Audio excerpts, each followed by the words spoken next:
Many of my clients have asked me, how do I have better sex now that I'm 40, 50, 60? Many people's libido has decreased at this age, or their partners have erectile dysfunction, or something else goes haywire, and it's not the same, but it can be better than anything that you've ever had. So in today's video, I'm going to share 5 ways that you can have better sex in midlife and beyond. Step number 1 is to redefine what sex means to you. We often think of sex as intercourse, but there are many ways to have sex. And when you can look at sex with a little bit more of an open mind, especially if there are some mechanical issues or libido issues, it could mean greater touch. It could mean using toys for the first time. There are a lot of ways that sex can be enhanced, and the first step is really to redefine what it means to you. Step number 2, focus more on connection than performance.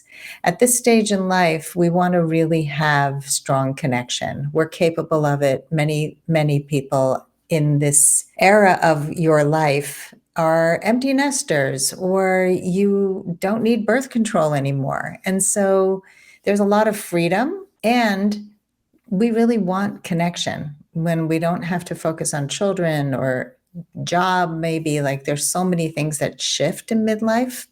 So I want you to just think about focusing more on connection than performance. Step number 3 is to be more adventurous.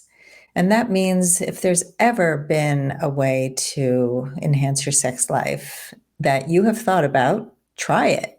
Don't be afraid to go there. There are so many articles and books on tantric sex, on having sex in ways that you may not have even thought of. And it's a great time to explore.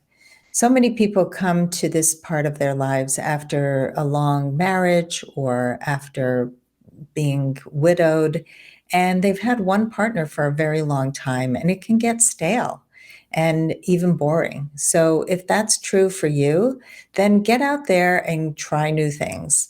And I recommend to my clients that they take an assessment called the Erotic Blueprint. You can Google that. It's a great way to understand what you want and need sexually and how it's sort of your love language for sex. It's really fascinating. And once you know what your erotic blueprint is, you can communicate that to your partner and have your partner take that assessment as well. And that brings me to step number 4, which is to learn to love the body you have now. A lot of times we look at the body we have now and we think, oh my God, we're not good enough. Things have changed. They've shifted. They're no longer what they used to be. And the irony of it is, when we were younger, we probably didn't appreciate the body we had then either. And so what I want to implore is to please love the body you have. You can work on getting more toned if that is something you want to do, but don't have body shame. And if you do, then please work on that, because we want to know that our bodies are pretty awesome. And if we are self-loathing, then it's going to be really hard to have a lack of shame when it comes to sex. The final step is to communicate what you like, what you want, and what you need. Like I said before, if you take that erotic blueprint assessment, you will know more about what you need. But even without the assessment, there are many things that you probably desire and might be a little afraid to ask for. And so we don't get what we don't ask for.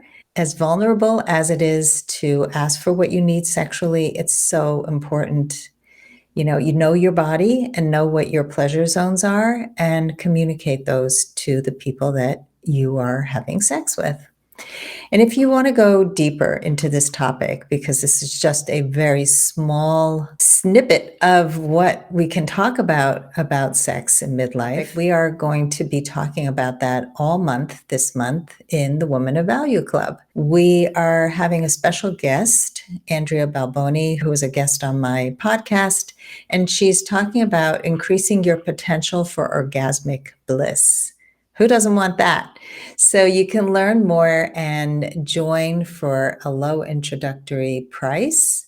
And I hope that you'll join me there because I truly believe that we need to have more conversations about sex. Sex can be amazing at midlife and beyond. Don't let anybody tell you otherwise. And happy sex.